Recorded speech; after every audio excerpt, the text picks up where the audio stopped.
Halo pembongkar lemari Lila, apa kabar? Ini adalah tayangan pertama aku Lila menemui teman lemari Lila yang kita sebut nanti adalah ketemu teman lemari Lila. Biasanya ngobrolnya lewat IG Live, tapi sekarang aku langsung berkunjung ke rumahnya salah satu teman lemari Lila yang juga punya bagian juga menjadi keluarga dari keluarga besarnya Mbok Jum, Pak No, dan anak-anaknya gitu.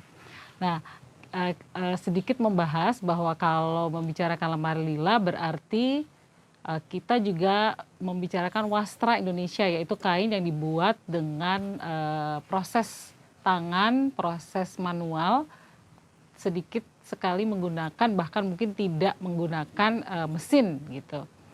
Wastra yang dipakai di lemari Lila adalah batik dan lurik, pasti udah tahu semua.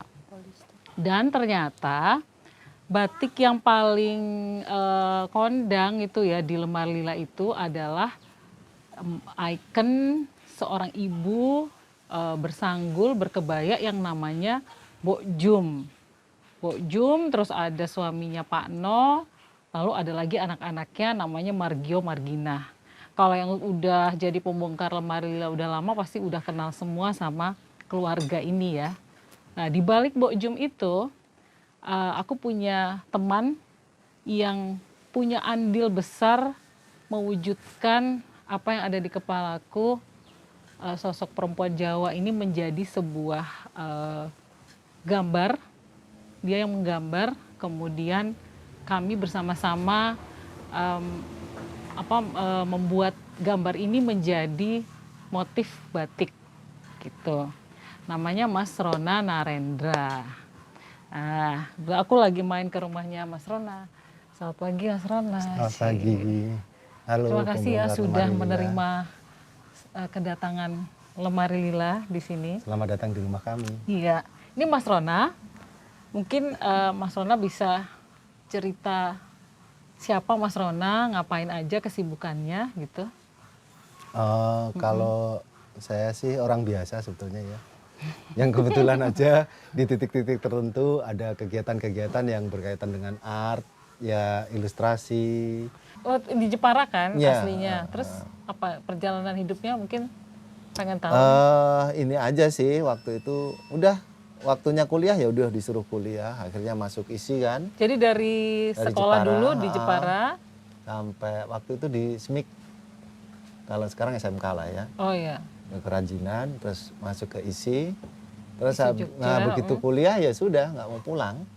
ISI Jogja yang ngambil jurusan Kria. Kria. Kria kayu. Oh nggak mau pulang dan Ya malah sudah. ketemu Akhirnya jodoh di sini. Ketemu di jodoh, kampus. kerja. Nah seperti itu. Akhirnya punya rumah di sini. Terus kalau nggak salah Rona juga jadi guru ya, jadi pengajar. Ya, Tertarik dunia pendidikan gitu ya? ya kalau itu ya. Cuman kita memang kayak si Dewa itu kan sekolahnya nggak di sekolah konvensional ya, karena tergelitik aja dengan dunia pendidikan yang kita punya idealisme dan ada beberapa teman yang akhirnya klop sama itu, barengan kita Bikin sekolah. sendiri. Wah keren ya. Terus Puas gitu. namanya Sekolah Akar Rumput. tuh, sekalian promosi ya. Terus Ron, jadi Mas Rona nih nama lengkapnya Rona Narendra ya? Ya, Rona Suka dikira Mbak Rona. Ya, karena- sering Karena banget. kan namanya kayak perempuan. Ya, Nah ya. itu Rona itu artinya apa, Mas? Rona itu nuansa. Oh memang dinamainnya artinya nuansa Iya. gitu. Ya. Terus Narendra? Narendra itu dalam bahasa, kalau diterjemahkan ke bahasa Indonesia raja. Jadi Mas Rona tuh ada nuansa-nuansa raja. Mungkin harapannya seperti itu. Amin. Ya, itu kan doa kan ya. Kita tuh pasti membuat sesuatu ada artinya ya. Ya, Nah, ya, itu. ya. Terus apa Mas Rona kegiatannya tadi berhubungan sama art, Ya, berhubungan dengan art. seniman berarti Mas Rona? Ya, bisa dibilang seperti itu. Kita banyak melakukan percobaan-percobaan untuk craft, desain. Tuh ada motor lewat. Kita banyak kegiatan lah berkaitan dengan art craft gitu. Menelusuri banyak bahan dan kita ada produk namanya Mia Mia Goods itu Iya, antara lain. Mia Mia Goods mungkin tahu ya, di toko Lemarila juga ada produknya gitu. Justru awalnya aku mengenal Mas Rona itu ya dari Mia Mia itu ya, Mas Rona ya. Mia Mia Goods itu apa sih bentuknya tuh gelas enamel yang digambar. Mungkin Mas Rona bisa cerita tentang Mia Mia. Jadi Mia Mia itu juga salah satu laborat ya. Awalnya kita tidak langsung ke gelas enamel itu, kita banyak bikin produk yang kita suka lah, maksudnya dari kain yang digambarin, dari kemudian sampai ke mug yang digambari, kemudian nemu satu benda menarik, enamel, cangkir enamel, ya, cangkir jadul lah orang bilang gitu. Cangkir warung ya? Cangkir mbah-mbah gitu kalau ya. banyak yang bilang. Terus kita jadi pengen mengeksplor itu gimana caranya, ini menarik gitu. Terus akhirnya kita nemu teknik untuk mengaplikasi ilustrasi di badan cangkir itu, jadilah produk yang kita titipkan di Lemari Lila itu. Aku kebetulan waktu itu baru buka Lemari Lila tokonya dan membuat konsep bahwa di dalam toko itu ada produk teman-teman yang juga bagus, otentik, cocok dipadukan dengan produk Lemari Lila itu, makanya aku tawarin Mas Rona. Nah, suatu kali Mas Rona memasukkan gelas itu gambarnya ibu-ibu Jawa, bersanggul Jawa ya, perempuan, bukan ibu-ibu, bukan wanita bersanggul Jawa. Nah, itu sebenarnya apa tuh Mas Rona? Dia tuh siapa dan inspirasinya dari mana kok gambar itu ada? Ceritanya itu saya sering inspirasi atau ide-ide untuk membuat ilustrasi di enamel itu sesuai dengan lokasinya ya. Kita mau jualan di mana nih misalnya kayak gitu. Kita kalau mau jualan di satu tempat misalnya kayak kapan itu di greenhouse, kita juga yang kira-kira orang yang datang ke situ seperti apa. Itu kita perkirakan aja, oh kita kasih tema yang seperti ini kira-kira cocok deh gitu. Nah, begitu masukin ke Lemari Lila, kita juga jadi mengekspos itu, ini kayaknya cocok sih. Iya. Jadi banyak tema yang sudah dibuat kan. Terus ada beberapa yang kalau emang udah ada, kita tinggal ini aja, oh ini cocok nih buat yang sana, ini cocok buat yang sini gitu. Akhirnya inilah yang saya pikir kayaknya punya kans gitu. Jadi kalau dari aku sendiri, dari kecil seneng banget dengan sosok perempuan, gambar perempuan. Apakah itu perempuan vintage gitu ya, pakai baju ala 60-an, 70-an. Anak perempuan gambar tuh menurutku lebih menarik dibanding anak laki-laki gitu. Nggak tahu kenapa gitu. Nah terus waktu bikin Lemari Lila tuh kebayang tuh, ini deh kayaknya bagus ya kalau bikin sanggul kalau aku sebenarnya dulu. Nah, tapi terus waktu kenal sama Rona, lihat Rona kok bikin ibu-ibu kondean ya. Aku tuh langsung wah ini dia nih kayaknya gambarnya cocok nih sama yang dibayangin selama ini. Karena kalau aku coba gambarku akan seperti gambar anak kecil sebenarnya, sosok kayak kartun gitu loh. Terus waktu lihat itu, wah kayaknya ini harus ngobrol ya. Akhirnya kita berkolaborasi gitu. Jadi aku yang nggak bisa gambar, terus merasa ini kayaknya Rona bisa mewujudkan deh apa yang di kepalaku. Mainlah ke rumah Rona waktu itu. Aku masih ingat malam-malam gitu, sore-sore. Terus kita ngobrolin ya, apa nih yang bisa kita bikin gitu. Iya kan Mbok Jum itu ada di luar 2015. Terus jadi konsepnya ini sebenarnya nggak ada konsep awal siapa yang buat, tapi ternyata kayak jodoh aja ketemu. Aku di kepalaku gini, Rona bisa mewujudkannya, tapi terus sesuai dengan si Mbok Jum yang mau kita ciptakan ininya apa? Aku bikinnya juga bukan request kan, maksudnya. Udah ada Itu kita sosoknya. ketemu aja. Jadi memang di sini itu punya kita berdua, si Mbok Jum ini. Barulah nama itu aku ambil dari kebaya yang udah ada di lemari Lila, kebaya Mbok Jum. Terus dipanjangin ya, Mbok Jum tuh Jumiem. Dia buruh gendong karena memang inspirasinya buruh gendong di Beringharjo. Terus ibu-ibu yang masih mempertahankan tradisi, masih mau bersanggul, seneng malah gitu. Pede tuh bersanggul berkebaya, tapi dia udah lebih modern gitu. Cara pandangnya ini sosok ideal yang diciptakan di kepala sih sebenarnya jadi gambar gitu, terus kita jadikan tembaga ya. Nah sampai ini ya kayak gini ya, coba ceritain dulu. Ini yang ngadep depan. Terus ini waktu saat membuat nggak gampang ya Ron ya, karena kita harus diskusi juga dengan pembatik supaya saat dicap itu dia nggak blur warnanya atau terlalu kecil, karena kalau terlalu kecil waktu dimasukkan pewarna dia bleber, nggak membentuk bidang atau motif yang kita inginkan. Harus ikut aturan ini ya, aturan teknis mereka, jadi banyak penyesuaian. Kenapa jadi juga besarnya segini, ini juga pertimbangan teknis ya. Kalau lebih kecil kemungkinan nanti hasilnya nggak begitu bagus kalau diaplikasikan di kain. Nah enaknya kolaborasi sama Rona tuh ngerti semuanya. Rona juga punya pengalaman banyak bekerja atau berkreasi dengan kain ya Ron ya. Apa aja Ron selain di batik cap itu udah tahu lah, teknis slip looknya tahu, kemudian tenun juga. Tenun juga ya? Iya. Nih, ini Mbok Jumnya kita buat kiri kanan depan. Kita buat kiri kanan. Ya, kita buat kiri kanan terus tampak depan. Nah ini yang waktu itu gambarnya Pak No-nya. Pak No tampak depan. Pak No tampak depan, tapi ternyata setelah jadi cap dia Pak No kayak bujangan. Iya. Kayak masih terlalu muda. Belum punya. Muda. Mungkin Pak No remaja ya ini. Iya. Gitu. Nah, jadi, Mas No itu masih belum Mas Pak No. No. Ya. Mas No.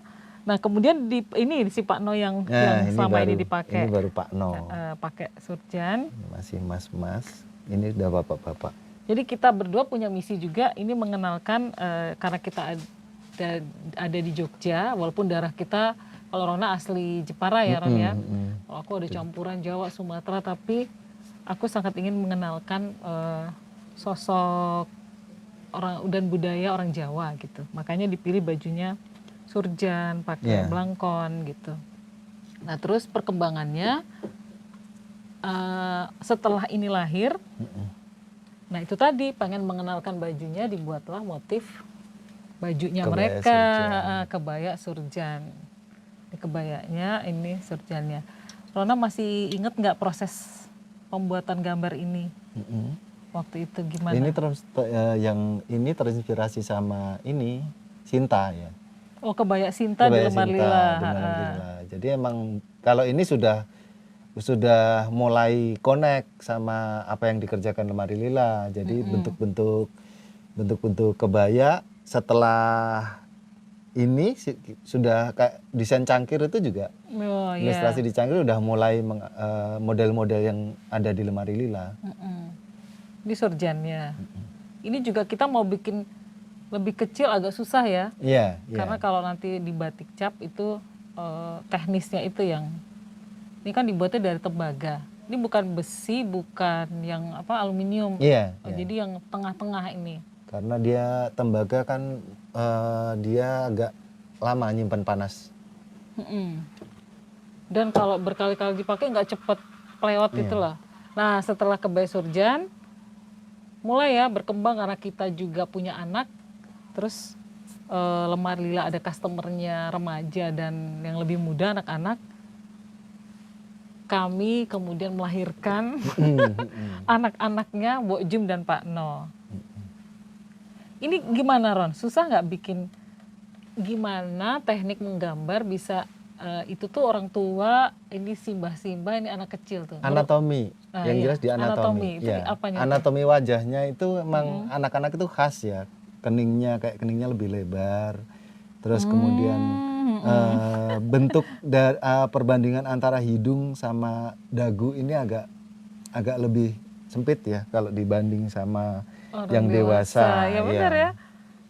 Jadi memang ada ini juga ada clue-nya. Jadi ada perbandingan panjangnya ini juga. Panjang muka sama bentuk hidung lah. Itu yang paling nyetel itu. Terus bajunya juga ya kita bikin ini. Ya, bajunya baju-baju anak kecil Jawa. Kalau si Simbo pakai sanggul. Kalau yang Jio ini biasanya anak kecil Jawa pakai kalung yang ada itunya, kain putih kotak. Itu biasanya isinya semacam jimat gitulah. Oh iya. Terus ini banyak anak kecil yang kayak gitu. Si Jina pakai kembang. Si Jina pakai kembang di sini, terus bajunya cuman kemben. Gitu. Ini namanya Margio, Marginah. Tapi kan anak sekarang pengaruh bahasa Inggris kan banyak. Nggak peduli tuh di kota atau di desa. Jadi Gio, Gina, Gio, Gina. Gitu. Proses berkreasi kalau Rona sendiri yang mungkin nggak nanya lebih susah lebih enak mana ya, tapi gimana bedain proses berkreasi rasanya gitu ya, yang berdasarkan pesanan tanda petik, maksudnya kolaborasi atau bikin suatu karya yang spontan gitu, lebih puas yang mana, terus apa yang bisa diceritain tentang proses berkreasi itu? Ada ininya sih, ada plus minusnya ya. Kalau kolaborasi itu biasanya berangkat dari konsep yang sudah matang. Kita ngobrol dulu, pengennya apa sih? Oh ini, aku pengen ini itu. Ya udah kita cari solusi teknisnya gitu kan. Baru kemudian kita pikirkan desainnya atau kemudian kita ciptakan motifnya kalau misalnya itu di dunia seperti ini ya. Itu lebih enak sebetulnya, lebih enak. Tapi proses memulainya bisa lama karena kita banyak ngobrol dulu, mempertemukan ininya aja, yang penting itu dulu. Jadi kalau udah sama-sama satu persepsi baru kita berangkat ke persoalan teknis. Nah, kadang-kadang itu rumitnya antara lain ya karena sebetulnya enggak juga sih kalau modelnya mau kayak gitu bentuknya harus kayak gini misalnya.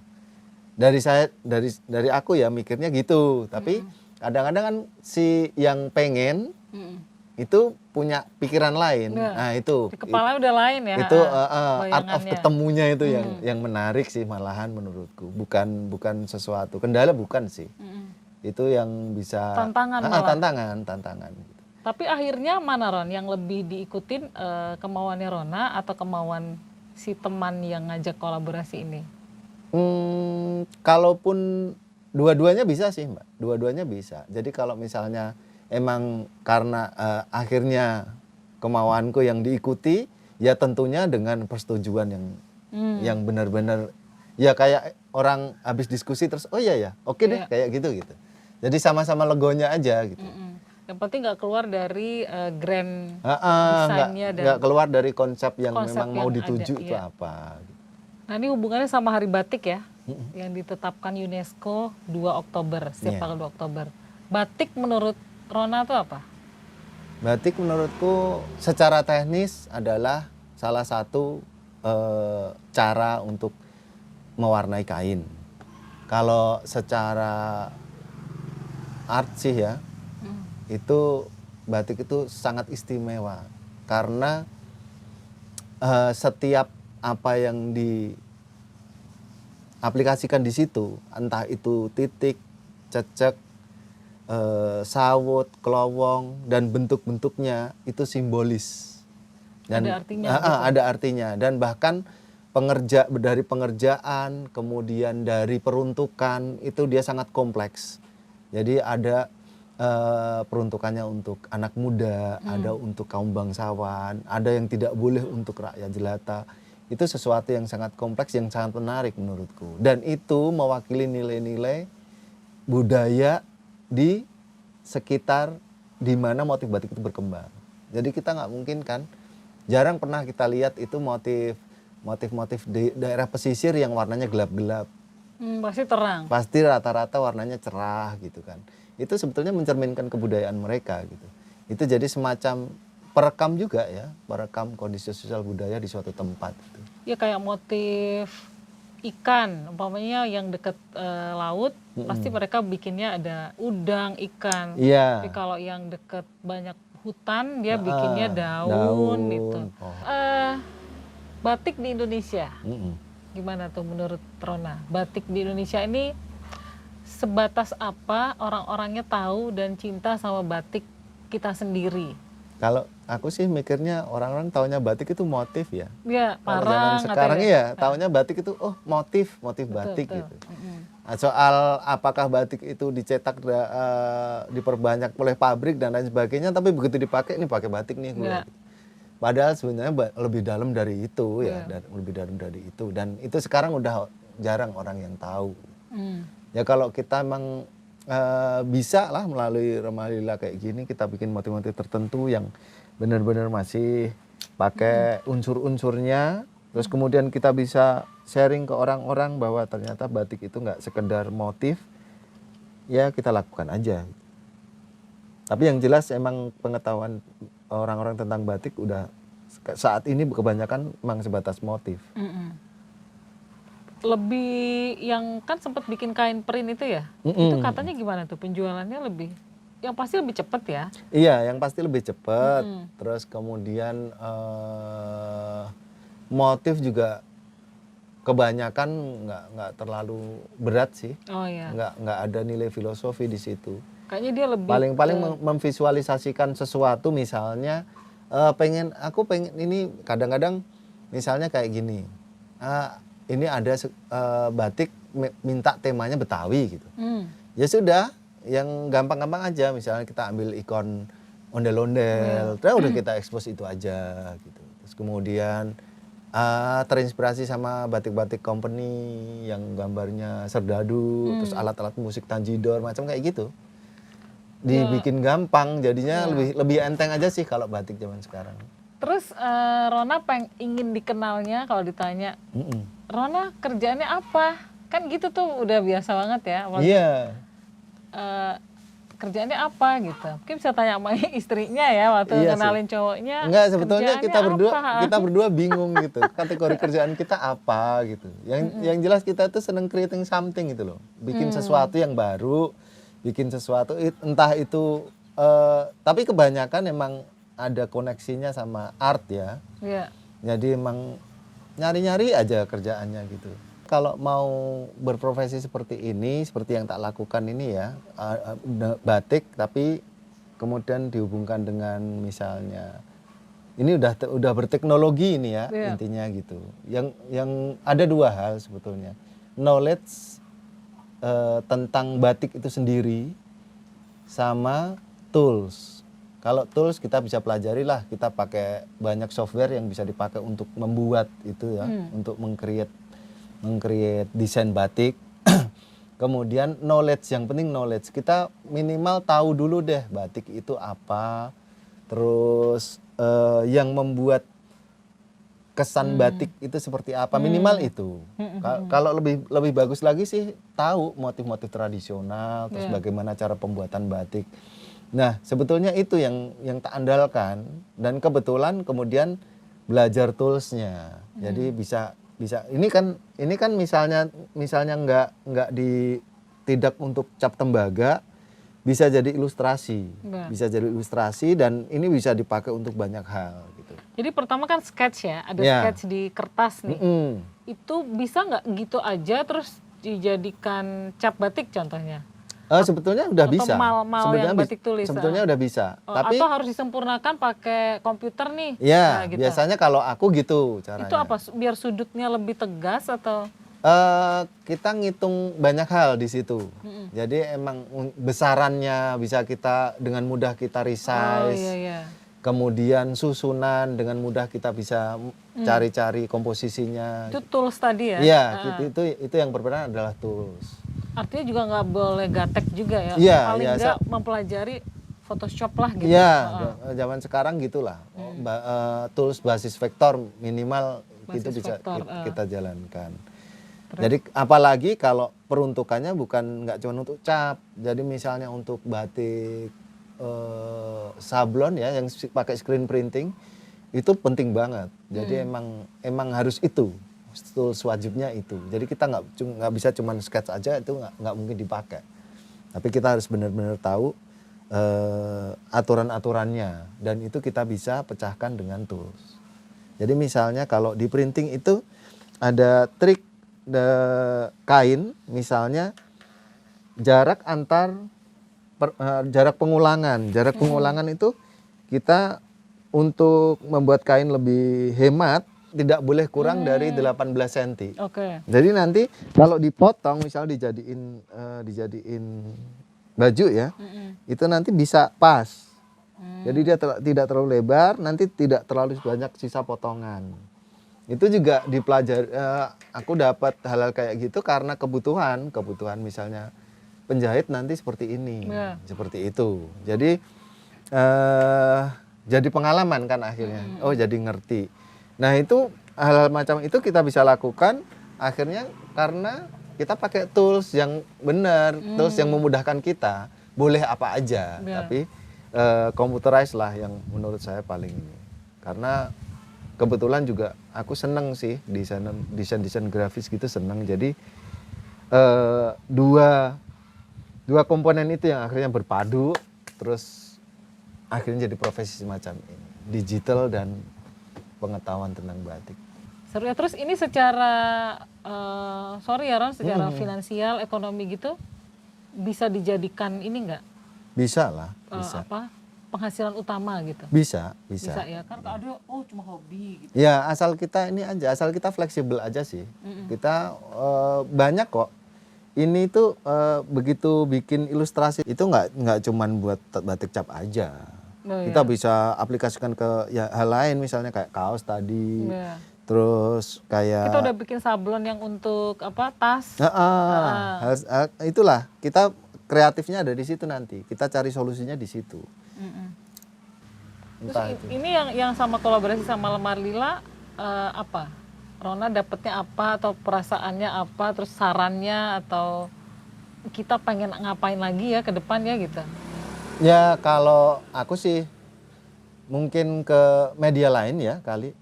Kita juga tunggu udah, ya. Iya, udah cangkir udah, terus batik udah.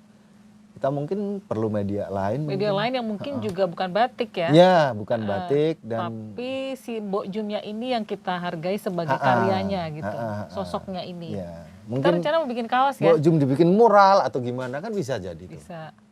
Mural terus mukanya bolong, bisa masukin kepala itu. Kita sih pengennya bikin kaos ya. Iya. Karena juga pengennya sih bikin, kalau aku tuh udah ngayal bikin si Mbok Jumnya gaya-gaya 70-an, psikodelik gitu-gitu deh. Karena ini juga ya mikirin apalagi pandemi ya. Itu kan harus sejalan, kita ada terus bergerak secara ekonomi juga masuk. Tapi ada juga prinsip-prinsip yang nggak mau dilanggar, itu agak susah tuh. Iya. Jadi kalau aku pribadi sih tetap setia sama proses batik manual ya. Tapi itu kan luar biasa pengaruhnya. Belum kalau cap ini sering dipakai rusak, harus dibuat ulang. Sama udara ya, cuaca tuh bergantung banget sampai batik itu bisa jadi sempurna atau enggak. Pewarnaan, belum kualitas pewarnaan atau daun-daun yang ada, kalau yang pewarna alam direbus warnanya bisa geser kan, nggak sama gitu.